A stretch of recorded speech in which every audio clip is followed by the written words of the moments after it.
আসসালামু আলাইকুম, আশা করি সবাই ভালো আছেন। আজকে সকাল থেকে অনেক বৃষ্টি পড়তেছে।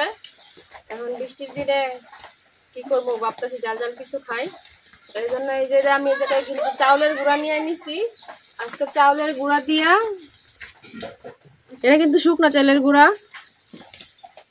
চাউলের গুঁড়া দিয়া একটা খুব সুন্দর পিঠা বানায়াম, জাল জাল করে পিঠা বানায়াম। আপনি দেখে থাকেন পুরো ভিডিওটা, আশা করি ভালো লাগবে। তো প্রথমে আমি চাউলের গুঁড়া পিঠা বানাবো। এই জাল পিঠা বানানোর লাগে কিন্তু কাই করে নেওয়া লাগবো। এখন কাই করার লাগে আমি চুলাটা ধরাইয়া পানি গরম বসাই দেম। চুলা ধরাটা কিন্তু হয়ে গেছে। এখন আমি কড়াইয়ে পরিমাণ মতো পানি নিয়ে নিছি। এখন পানিটা চুলার মধ্যে বসাই দেম।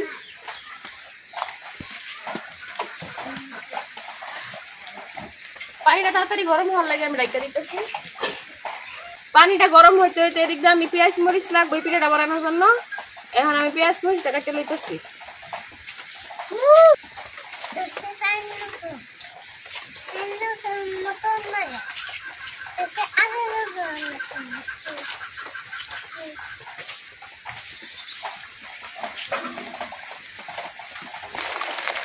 পেঁয়াজ কিন্তু ছিলানি হয়ে গেছে। এখন আমি কিছু কিছু করে কাটতে লইতেছি।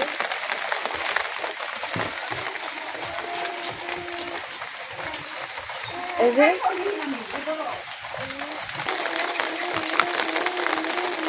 পেঁয়াজ কাটা কিন্তু হয়ে গেছে। এখন আমি মরিচ কেটে লইতেছি।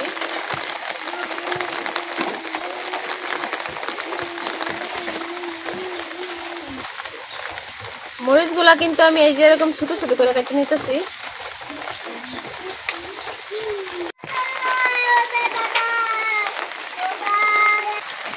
পেঁয়াজ মরিচ কিন্তু কাটা হয়ে গেছে না।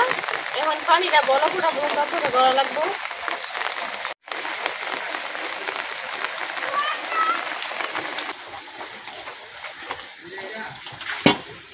পানিতে কিন্তু বলক হয়ে পড়ছে।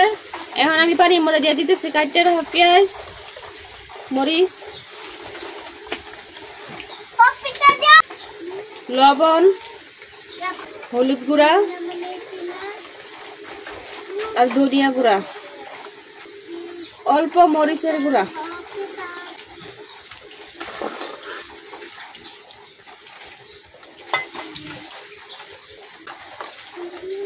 আদা রসুন একসাথে বাটিয়ে রাখছিলাম, ওইটা দিয়ে দিতেছি। আর অল্প জিরা বাটা। সবকিছু দেওয়া হয়ে গেছে। এখন পানিটা আর কিছুক্ষণ বলক দিয়ে নেম। পানিটা কিন্তু আমি অনেকক্ষণ বলক উঠাই নিছি। এই যে পেঁয়াজ মরিচ গুলা কিন্তু একেবারে সিদ্ধ হয়ে গেছে। এখন এই জায়গায় দিয়ে দেব আমি চালের গুঁড়া গুলা।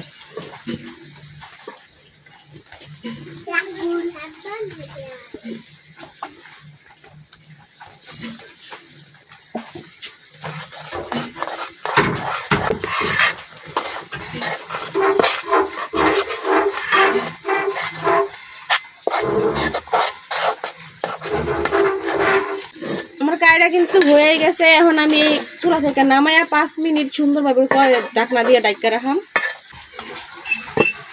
ঢাকনা দিয়ে ডাইকা নামাইয়া 5 মিনিট রেখে দেম।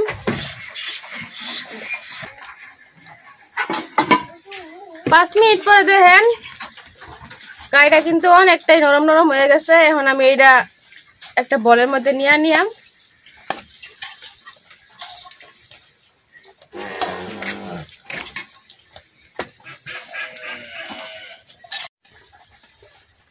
এখন হাত দিয়ে একটু একটু করে মইতা নেম। মইতা একটা কাই বানায় নেম। কাই বানায় কি ও কিছু দি কাটতে দে।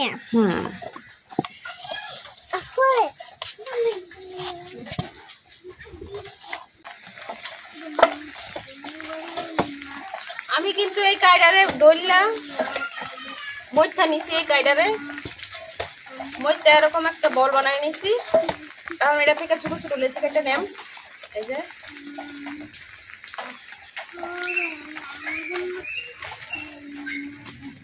এরকম করে লেচি কেটে নেম।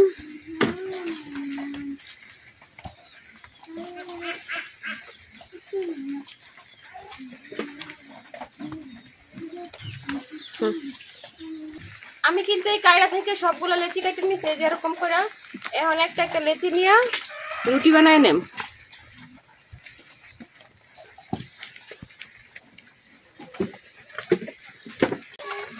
আমি কিন্তু একটা লেচি নিয়েছি আর বাকি লেচিগুলো ডাইকা রাখছি, নাহলে কিন্তু একবার উপর দিয়ে শক্ত হয়ে যাবে, বা রুটি বানাইতে ভালো লাগতো না।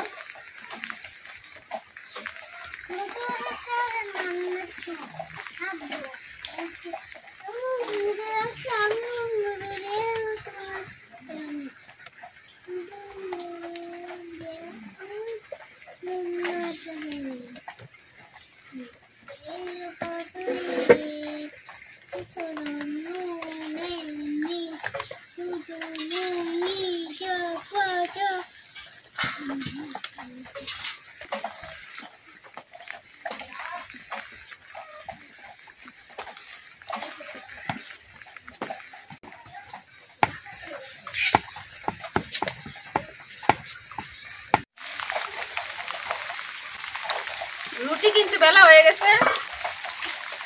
রুটিটা কিন্তু আমি একবারে রুটিতে বেলা খাই আমরা বানাইয়া অমনি বানাই নিছি, রুটির মতোই পাতলা হয়েছে। আর এই রুটিটা এখন পিঠা বানানোর লাগে আমার লাগবে যেরকম একটা বয়মের মুক্কা, এই মুক্কাটা দিয়ে এখন আমি এই যে ফুল ছোট ছোট করে কাটতে নিলাম, এই যেভাবে কাটতে নিতেছি।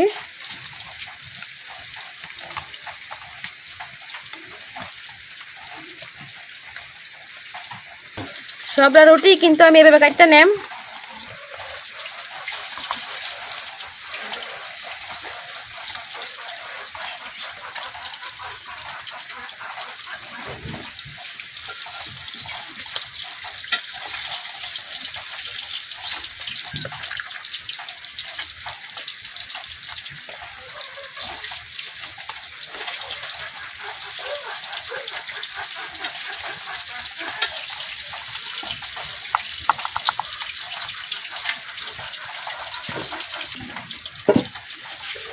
একটা রুটি থেকে কিন্তু অনেকগুলা হয়েছে। এই যে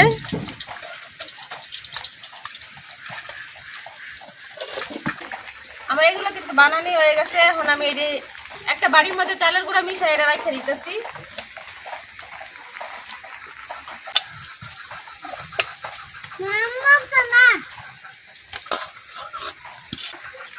এই কাইটা দিয়ে রুটি বানায় নিয়াম, রুটি বানায় এটার মতো কাইটা নেম।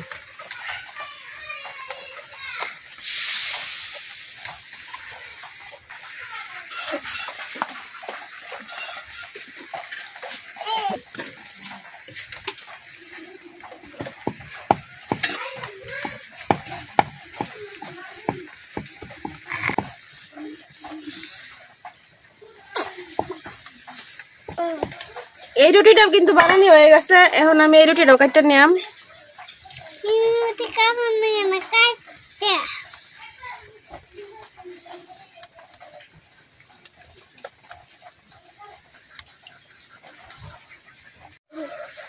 এটিও কিন্তু কাটা হয়ে গেছে। এখন আমি পিঠাগুলো বানাই নিলাম।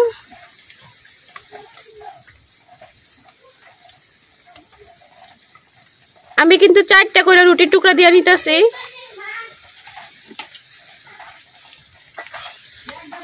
টুকরা দিয়ে এই যে মাঝামাঝি এভাবে কাটি দিয়ে হালকা একটু চাপ দিলেই কিন্তু একবারে ফুলের মতো হয়ে যাইব।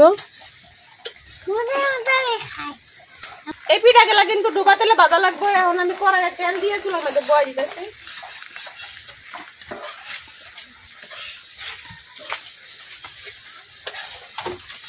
তেল কিন্তু গরম হওয়ার লাগে বয় দিছি। এখন আমি পিঠাটি বানাই লইতেছি। আমি এই জায়গায় 4টা দিতেছি, আপনারা চাইলে 3টা 5টা দিয়ে বানাইতে পারেন।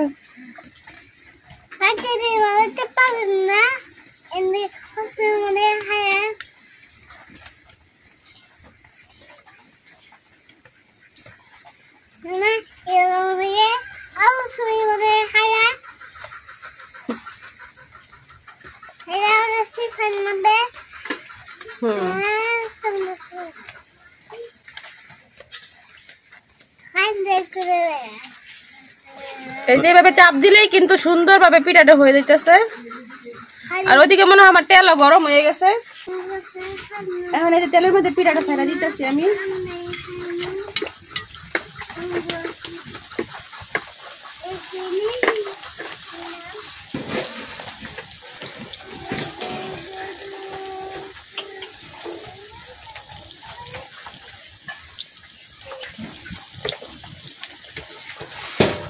এখন আরেকটা পিঠা দিয়ে দিতেছি।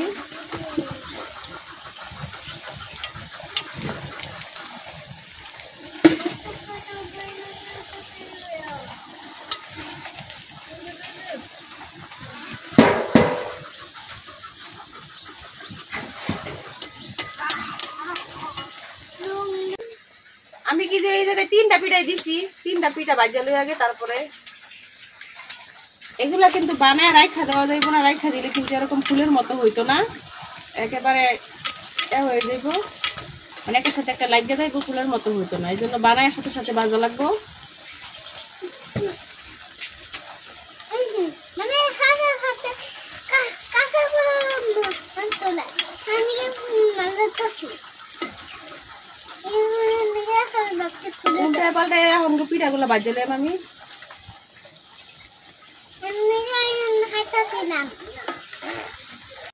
আমার 3টা পিঠাই কিন্তু ভাজা হয়ে গেছে, এখন মুড়াই নিতেছি।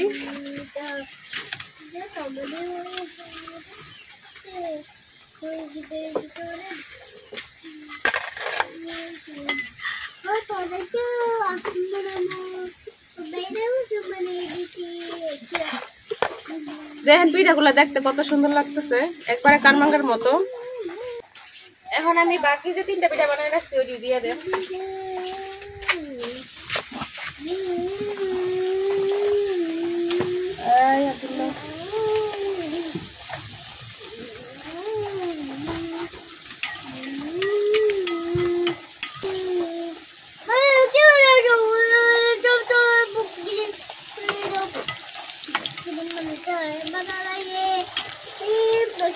ওই পিঠাগুলা বাজা হইতে হইতে আমি আরো কিছু পিঠা বানাই নিতেছি।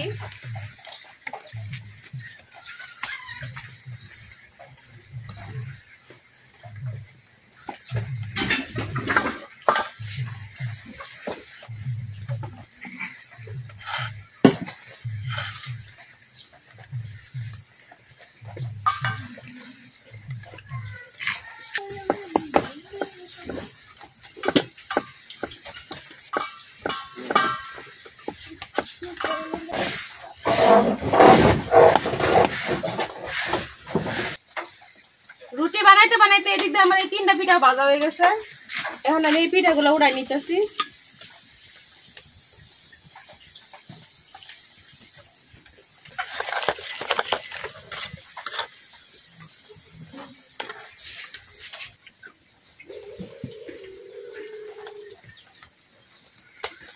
এই রুটি থেকেও কিন্তু আমি পিঠা কাইটা নিছি, এখন এই পিঠাগুলো আমি বানাই নিতেছি।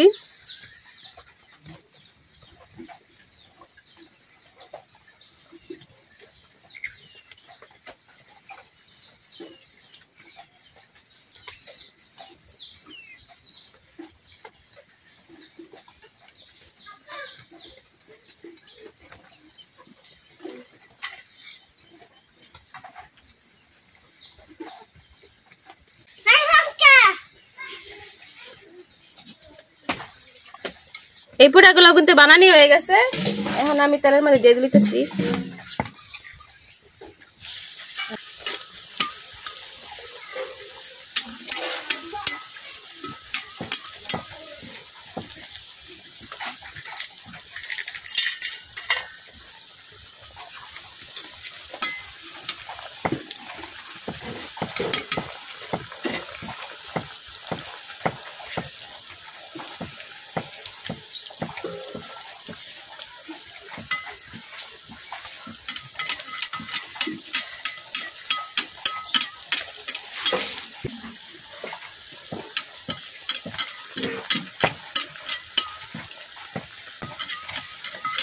পিঠা বানানো কিন্তু প্রায় শেষ, এই যে 2টা পিঠা হইলেই কিন্তু শেষ হয়ে যাইব।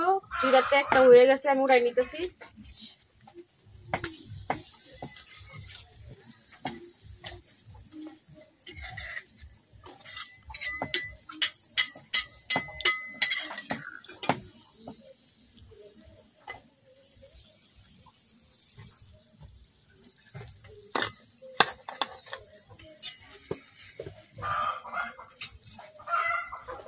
এই পিঠা দাও খাই।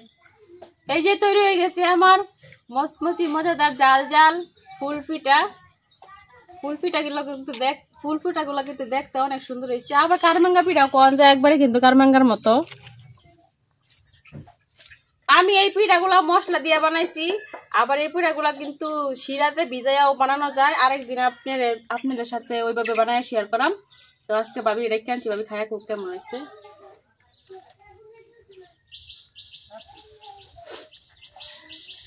খায়া লই আগে পরে লই, আমার ঠান্ডা লাগছে কত আজকে বার আমার। পিঠাটা দেখেন এই যে কতটা মসমস হয়েছে, হাত দিয়ে চাপ দিলে কিন্তু একবার ভেঙে যাইতেছে। এই যে মচমচি পিঠা যে কসকস করতেছে। বিসমিল্লাহ।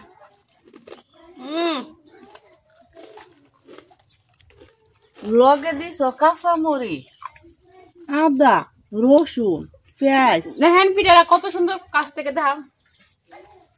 দেখেন পিঠাটা কত সুন্দর, একবারে ফুলের মতো। আবার এইভাবে ধরলে কিন্তু দুইটা পিঠা একসাথে ধরলে কিন্তু একবারে কারমাঙ্গা। সবকিছু দেয়া বানাইছো, পিঠাটা তো খুব মজা হয়েছে। আমার ঠান্ডার কাজ হয়েছে বেডি, এটা একটু জাল জাল লাগতেছে। ঠান্ডা লাগছে আমি খাইতেও আছি। এই যে কসকস করে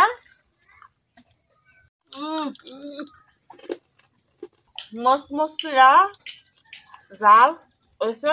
আমার আরো লাগছে ঠান্ডা, সেই মজা হয়েছে। আমি খাইতেছি।